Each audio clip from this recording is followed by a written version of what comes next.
Well, hello, my friends. How are you? Welcome to 30 Albums for 30 Years, 1964 through 1994. I am your host, Jay Sweet.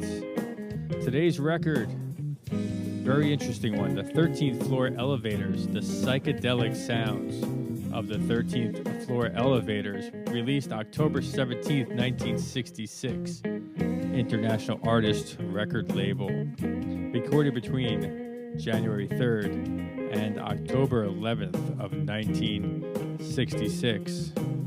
I've got a drink in my hand. I've got my dog at my feet. What could be better? Let's get into it.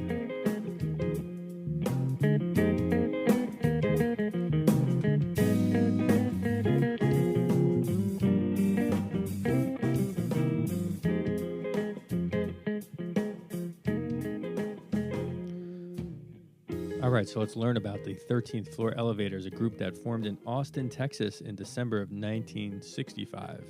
And they emerged from this vibrant local music scene, Austin, alongside bands like The Wig and The Baby Cakes. Guitarist and lyricist Roky Erickson, having recently left the group The Spades, joined forces with Stacy Sutherland on guitar, Benny Thurman on bass, John Ike Walton, the drummer, and they had been performing, those guys, in Texas coastal towns as the group The Lingsmen, Langsmen.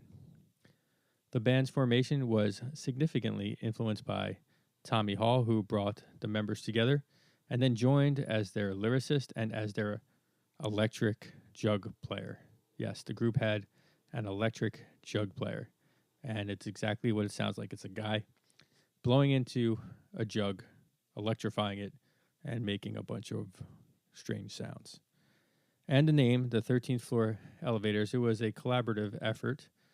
The drummer, John Ike Walton, suggested elevators, and Hall had added 13th floor, noting the absence of a 13th floor in many tall buildings in the U.S., and the fact that M for marijuana is the 13th letter of the alphabet. That's how they came up with the name, and that's a little bit about the band. Now, throughout, I put a couple bumpers of some demos that I quickly recorded of music that the album inspired. So, here's one of them.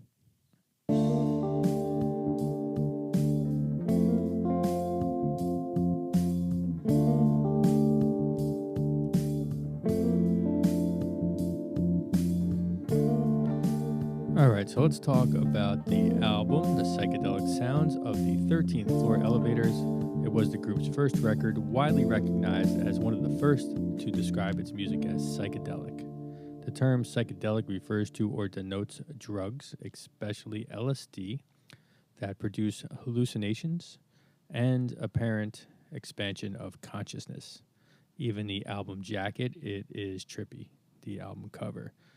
The record featured the debut single, You're Gonna Miss Me, which became a significant hit, reaching number 55 on the national Billboard charts in 1966. The record was groundbreaking for blending raw garage rock with folk blues and surreal elements. Roky Erickson's gritty vocals, Stacy Sutherland's reverb-drenched guitar work, and Tommy Hall's unique electric jug playing really helped to create the group's distinctive sound. While exact sale figures are difficult to pinpoint, the album achieved a degree of commercial success, especially given its anti-establishment sound. Its impact was more profound in the long term, influencing many future musicians and bands. The record is notable because it is daring, it is different, and it is not intended to be cookie cutter or conservative in any way.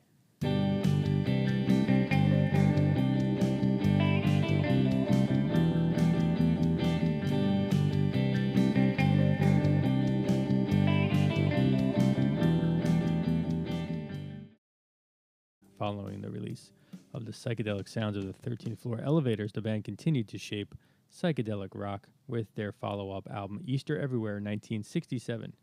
Easter Everywhere is considered their masterpiece. However, internal struggles, drug use, Legal issues plagued the band.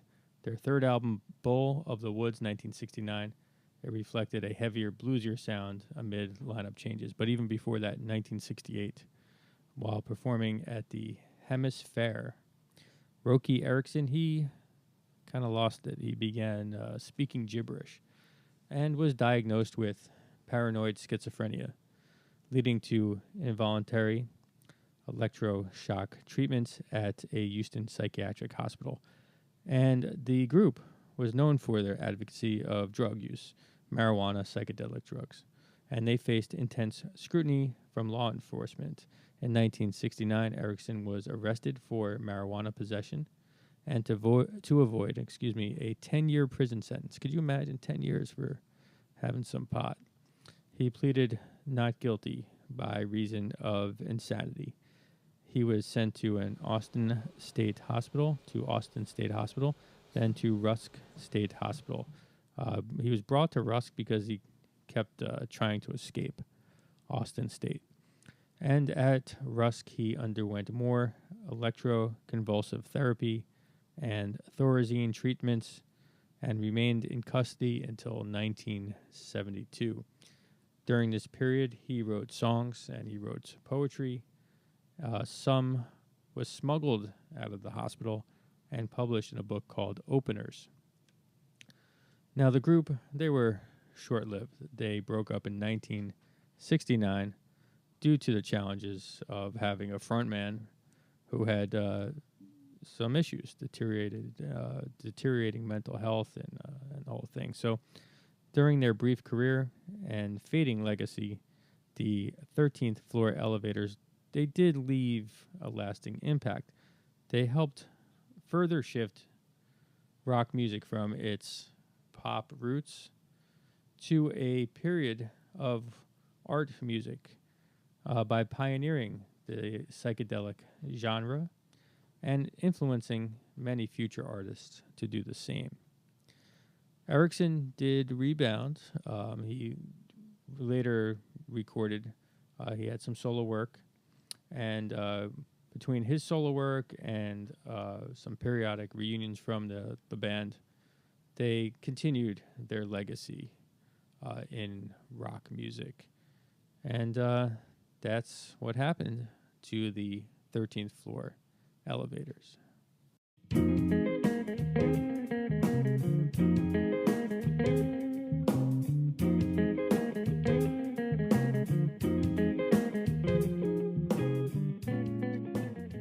All right, we did the thing. That's today's show.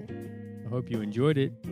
Pretty interesting one. Now it's up to you to check out the album. Check out the link. I put a link to the album and to my curated playlist in the description section of this podcast.